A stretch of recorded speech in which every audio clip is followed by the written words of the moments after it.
गेहूं की कीमतों को लेकर एक जरूरी खबर सामने आई है। लगातार किसान खुश थे क्योंकि गेहूं की कीमतों में सुधार देखने को मिल रहा था। लेकिन आज जैसे ही मंडियां खुली, गेहूं की कीमतों में बड़ा बदलाव देखने को मिला। जो कीमतें लगातार बढ़ रही थीं, अब उन पर विराम लग गया है। कीमतों में गिरावट शुरू हो गई है, जिससे किसान चिंतित हो गए हैं। बरसात के इस मौसम में कई किसानों के पास गेहूं का सुरक्षित भंडारण करने की उचित व्यवस्था नहीं है।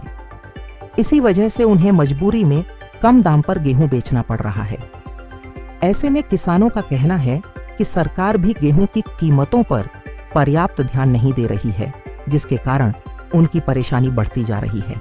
अब किसानों के मन में कई सवाल हैं। क्या इस समय गेहूं बेच देना चाहिए या कुछ समय और इंतजार करना चाहिए?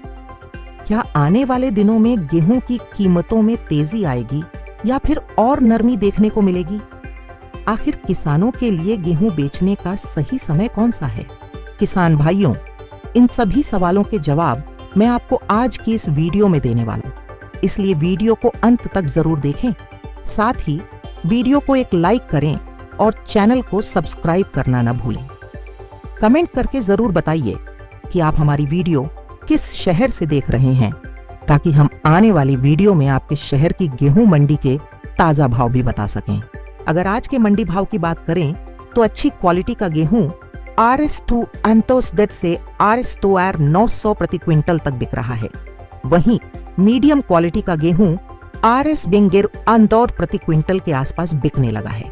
किसान भाइयों, इस समय गेहूं की कीमतों में नरमी का रुख देखने को मिल रहा है। यदि आपके ऊपर तुरंत बेचने की कोई मजबूरी नहीं है, तो थोड़ा इंतजार करना आपके लिए अधिक लाभदायक साबित हो सकता है।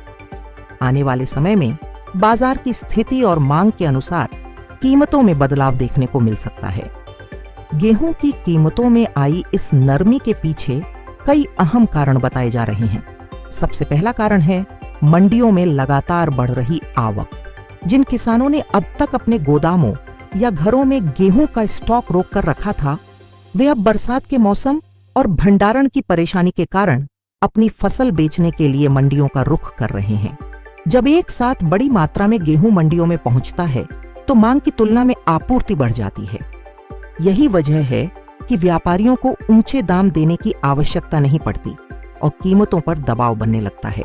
दूसरी ओर कई बड़ी मंडियों में आटा मिलों और निजी खरीदारों की खरीद पहले की तुलना में थोड़ी धीमी हुई है। जब खरीदार सीमित मात्रा में खरीद करते हैं और माल अधिक मात्रा में उपलब्ध होता है, तो बाजार में स्वाभाविक रूप से नरमी देखने को मिलती है। हालांकि इसका मतलब यह बिल्कुल नहीं है कि आने वाले महीनों में गेहूं की कीमतें लगातार गिरती ही रहेंगी। कृषि बाजार में मांग और आपूर्ति के अनुसार भाव समय समय पर बदलते रहते हैं। किसान भाइयों, यदि आपके पास गेहूं को सुरक्षित रखने की व्यवस्था उपलब्ध है और आपको तुरंत पैसों की आवश्यकता नहीं है, तो जल्दबाजी में फसल बेचने से बचना बेहतर हो सकता है। कई बार कुछ सप्ताह या कुछ महीनों का इंतजार किसानों को बेहतर कीमत दिला सकता है।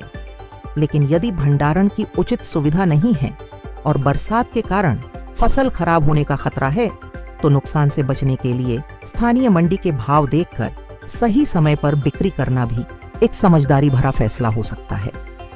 इस समय सबसे जरूरी बात यह है कि किसी एक दिन के भाव देखकर निर्णय न लें। अपने आसपास की अलग अलग मंडियों के रेट की तुलना करें, व्यापारियों की खरीद की स्थिति को समझें और सरकारी घोषणाओं पर भी नजर रखें। यदि आने वाले दिनों में खुले बाजार में मांग बढ़ती है या सरकारी खरीद से जुड़ी कोई नई घोषणा होती है, तो गेहूं की कीमतों में फिर से तेजी देखने को मिल सकती है। इसलिए किसान भाइयों, धैर्य के साथ बाजार की स्थिति पर नजर बनाए रखें। सही जानकारी और सही समय पर लिया गया फैसला ही आपकी मेहनत का बेहतर मूल्य दिला सकता है। अगले भाग में हम जानेंगे कि किन राज्यों की मंडियों में इस समय सबसे अच्छे भाव मिल रहे हैं और आगे कीमतों को प्रभावित करने वाले प्रमुख कारण क्या हो सकते हैं।